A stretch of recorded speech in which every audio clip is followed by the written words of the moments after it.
Okay, this is like my fourth take. I'm trying to talk about anxiety and I'm having anxiety talking about anxiety. I'm going to do story time about my anxiety and all the things I am doing to help cope through and process and get better.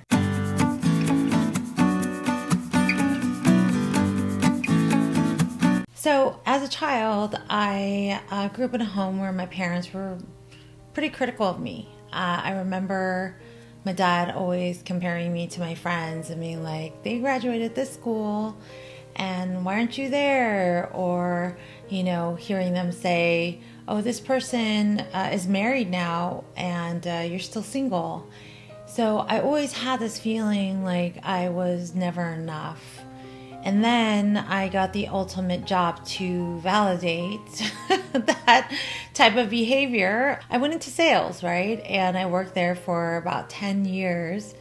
And what happened was I was put in that situation. I remember having certain managers, not all managers did this, but certain managers consistently tell me, what have you done for me lately?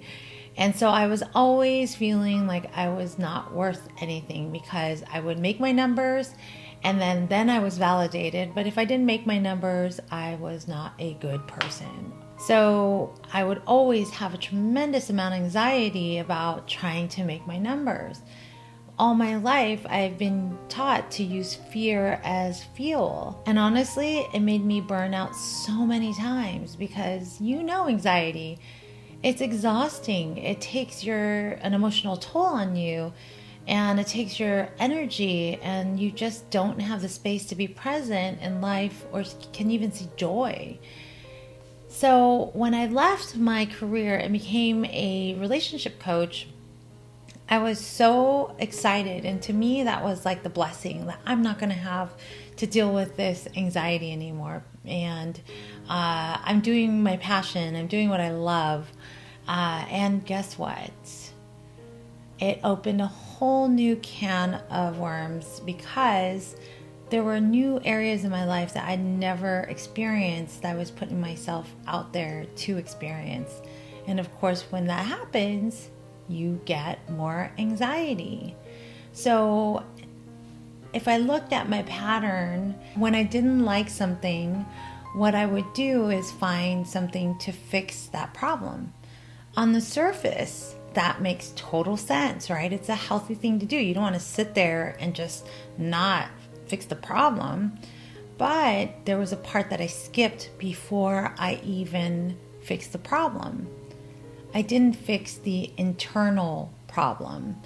I personally would run to the next thing that made me feel better, right? Whether it be like, I don't like where I live, I'm going to move to the next place. Maybe I don't like this job, I'm going to find another job. I never really sat through and processed the emotion.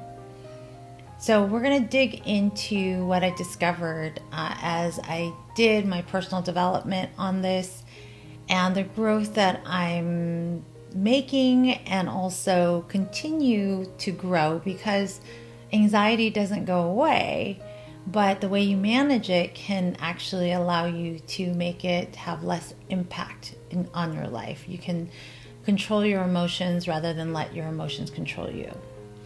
So I didn't let myself process and say, okay, anxiety, what is this? Why am I feeling this way? And maybe I should sit with this and understand it so that I can make more pragmatic decisions instead of just run, right? And go fight or flight. It makes sense. Like we are given this emotion and feeling to protect ourselves. Back in the caveman days where, when we're really being attacked by a bear, the anxiety would come up so that we would fight or flight and we would survive. The problem is that we're not being confronted by a bear. There could be a possibility that we're making every situation that we're encountering feel like a bear is attacking us. And we're flighting or fighting without really paying attention, saying, wait a minute, I don't have to run. I can sit through this and it might move through me and I'll be fine. For example, let's say I'm put in a situation where I'm rejected. I used to label my emotions as good or bad. So if I had feelings of joy, contentment, fun, excitement, those are feelings that are good, right? And when I had feelings that were insecure, frustrating, not worthy, then those are bad feelings. And so what would happen is when I had the bad feelings, because I labeled them bad, I didn't want to feel them. And I would run away and cope by finding something that made me feel good again. So I'd get that quick high, but that emotion was never processed. I never looked at it. I never allowed it to move through me. I never allowed it to be heard. And there's a statement, what we resist will persist. And absolutely, that anxiety continued to take hold of me. So one of the techniques that I've learned to use to cope with my anxiety is to step out of the black and white thinking. And what do I mean by that? Not labeling things good or bad. So your emotions are all valid, whether they're happy, sad, whether they're frustrating or insecure feelings, they're all valid. Those emotions are valid. And those emotions that are not so exciting to have, they're not bad, but you can actually describe them.